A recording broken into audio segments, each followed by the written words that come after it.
Hello, I'm Tim Reynolds and welcome to the Marriage Challenge podcast, brought to you each month by Care for the Family. Well, today I'm joined by Paul and Traci Lowden-Stoole, who are going to look at the subject of the empty nest syndrome.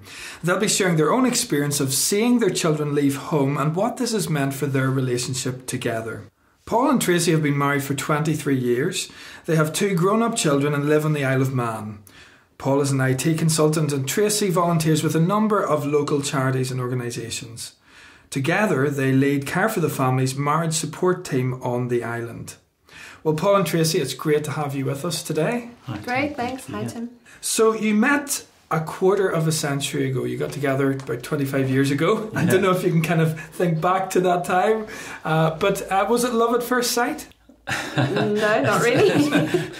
No, I guess it wasn't, no. We met at a youth group. Right. Yeah. And we got to know each other. We dated for a year, engaged for a year. So friendship first. Friendship, definitely. Yeah, playing sport together and yeah. Very competitive. So what kind of sports did you like to play together? Squash, but we weren't allowed to keep any scores. And when I found out he was playing with his left hand, I was really upset. A little bit harder to beat. And here you are now, 25 years later. You've been married for 23 years. And, of course, today we're talking about the empty nest syndrome. And for those who maybe don't know what that means, it's defined as those who experience an empty household after their children have left home. And, of course, that's happened only in the last couple of years for you both. And it happened quite quickly, didn't it? Tell me a little bit about that. Yeah, our children are only 16 months apart. Mm-hmm. So with Daniel doing a gap year and Stephanie not doing a gap year, they ended up going to university at the same time. Right, so it happened overnight, basically. Yeah. Definitely overnight, yep. We came back from dropping them off at university to an empty house. And I remember coming down the first day, having breakfast and looking at Paul and saying, "So, how are you?" Actually, this is a conversation we can have without thinking about kids and what they have to do today. It was quite revolutionary. So describe, if you can, those weeks leading up to the kids leaving. And I think obviously living on the Isle of Man, they really did leave geographically. They moved over studying in Scotland and down in London. So how was it leading up to preparing to see them go? What were your feelings? I guess leading up to the actual, to them leaving, for me, I don't think it was something that I really thought about. I mean, there was a lot of obviously organisation and things that had to take place. So we're quite busy.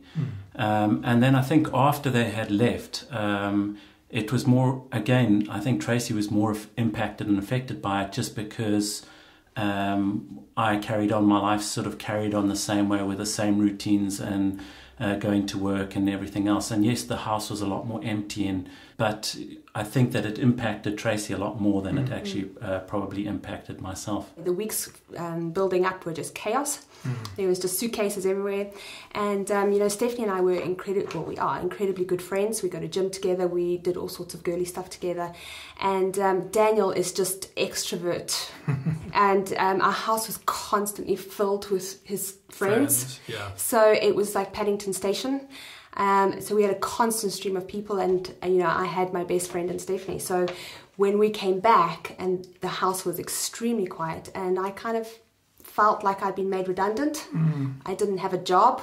What do I do? Who do I talk to? It was very quiet, very lonely, and quite a sense of loss.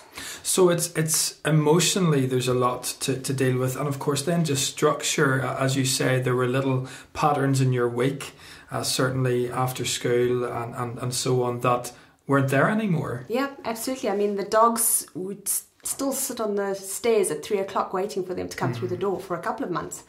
So yeah, we did, our whole structure changed.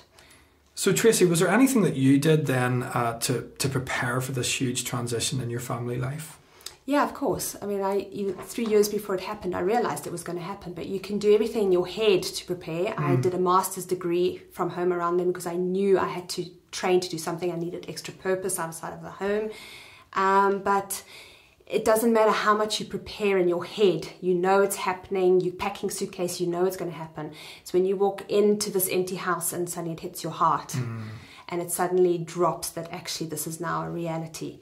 And yeah, you've suffered a loss and you actually have to give yourself some time to grieve, because you have to, sort those emotions out and realize that actually this is a reality now. And that's an important point. It almost is like a grieving process. Would you say that was your experience? Definitely. I think more so for me than for Paul. No, I think for myself also, I think that it's just handled differently. I think, again, like I was saying earlier, because we carry on with the same sort of routines, and to a large extent, we weren't I wasn't as involved in their everyday lives, picking them up from school, taking them to school, although I was involved in taking them to school.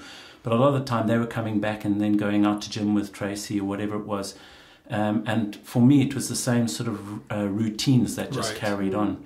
So I don't think it affected me in the same way, but definitely you feel this loss of, like these people have been such an important part of your life, have now moved on, and it's this whole sort of wrestling that you go through as to what is that sort of purpose now, and also just, the time when it's just suddenly you and your spouse, or Tracy and I, suddenly alone together in the house. So let's talk a little bit about that now. So obviously for many, many, many years, certainly 18 years or so, the family home has probably revolved a huge amount around the children, different milestones, different stages, and then it's the both of you again. And it's not been like that probably since those early couple of years of your marriage. So what was that like, all of a sudden, just two of you in the house? Well, again, I mean, we've been really good friends. We started off dating by just being friends, having the same sort of friendship circle.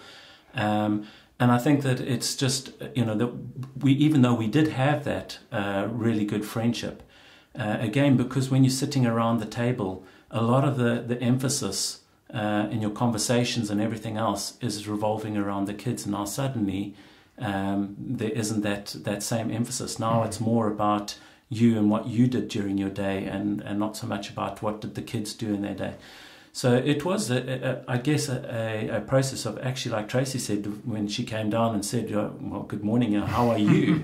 It's kind of rediscovery. Yeah, so, and it is great, it's fun, but it is also that whole process of actually starting just to, spending more time. You see these old married couples who have been together for so many years in a restaurant, and they sit opposite the table and have almost run out of things to say. Yes. So it's that whole process of actually learning to just talk to each other again. Well, I don't think we've talked so much as this year. Yeah. I mean, this we've got used to it now, and we've really talked a lot. It's been great. Yeah. And Tracy, that word you just said, rediscovery. Yeah. So just tell me a little bit more about that for you, because obviously, as you said, a big change for you in terms of just the focus being on the children. Yeah. Well, it's a rediscovery in who you are as a person. I mean, I've never been a clingy mom. The kids had to revolve around me as well as me around them. I've never been clingy, but just rediscovering who I am, my likes, my dislikes, things I like, what I want to do with my day, and just rediscovering our friendship and things that, thinking about the future. When you're with the kids, you're almost in present mode. Right. And now all of a sudden, we are now coming to the end of their degree, and now it's us. Where are we going to live in the future?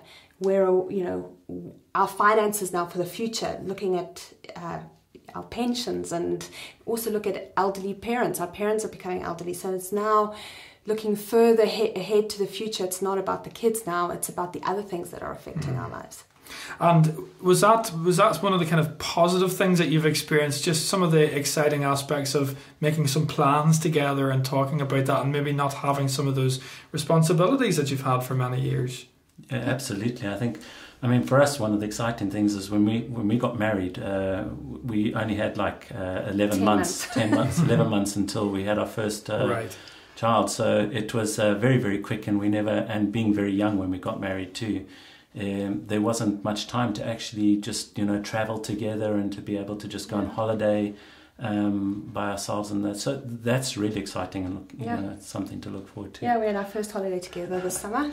Just us, without the kids, and when we came home, the kids were home, and they actually met us at the airport, so that was pretty cool. That's a bit of a turnaround, yeah. On time? Were they on time? Yeah, they were on time. Very good. Yeah, very good. So if you were to be able to give a couple of nuggets of advice from your experience to parents, maybe some parents who are listening who their kids are maybe at GCSE level or they're just at that stage where their kids are kind of in the middle of their teens and this time is approaching, what kind of advice would you give to them? Well, if I speak from a non-breadwinner point of view, realise that it's going to happen. Prepare in your head, because it's better to do at least that.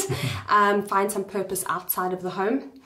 And also just realise as male and female, you're going to grieve differently. It's going to affect you differently, and allow space for that and talk. Honestly, you know, just talk about it, talk about your emotions, talk about how you're feeling, talk about the future. I think sometimes we're so much in the present that we don't take time to dream together and do that, yeah. Paul, would you add anything to that? Yeah, I think especially what Traci was saying about the realising that you're going to take it in different ways. You know, for me, I couldn't understand why Traci was making such a big thing of it. Yes, I missed the children, but for me it wasn't the same emotion and the same sense of loss that Traci actually was feeling. And so just being able to understand and communicate about that and being able to talk through that really, really helped. But also just in the build-up to it, I think, again, you know, just not losing that communication, because, like I said earlier, we spend so much time where our conversation is all revolving around the kids that sometimes as a couple you forget to be able to communicate or forget how to communicate. And I think that it's important that as a couple that, you know, for example, like your date nights or having those time alone where it is just you and, you know, you and your wife or your husband, just spending time and dreaming. Yeah, dreaming and, you know, just sharing that time together so that it's not so strange when it does happen. And I suppose that probably takes a little bit of self-discipline while the kids are still around, when you could still go on a date night and go out for a meal and spend all of your time talking about the kids and their activities. Absolutely. So, you know, is that your experience? You almost have to kind of really say, look, tonight. Yeah. Absolutely, but I think also you need to take the clues from life as well. You know, as the kids got older, they started spending less and less time with us because they wanted to be with their friends and things like that. And so we took advantage of that time to actually get to know each other and to have those date nights and to, you know, not talk about the kids and talk about other things. So take the clues from life as well. Yes. You know, they are weaning themselves off you, so wean yourself off them as well. So every month we have a marriage challenge for couples who listen to the podcast, and I know this is probably going to be a podcast where a lot of parents who are preparing for the empty nest will be listening. So do you have a particular challenge for them as they prepare for that stage? Yes, Tim, we do. We were thinking particularly around the date night scenario, and also around starting to dream and to think about the future. So we thought it might be good for couples to actually take some time out, think about the things that they would do in the future together, maybe take a dance class, maybe do a DIY project, or something that maybe is on hold now because they've got the kids, but that they can actually just sit and spend some time over a meal just really dreaming and thinking about the things that they can do when the children are not around. So the challenge this month for couples listening is to take some time out to dare to dream together. And that's all we've got time for this month's Marriage Challenge podcast. It just leaves me to say thank you to Paul and Traci for being with us today. Thank you so much. Pleasure.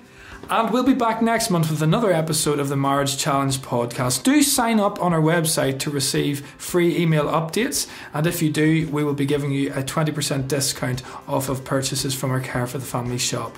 Thanks for listening, and see you next month for another Marriage Challenge. You have been listening to the Marriage Challenge podcast. For further information about our courses, resources and events, please visit us at careforthefamily.org.uk.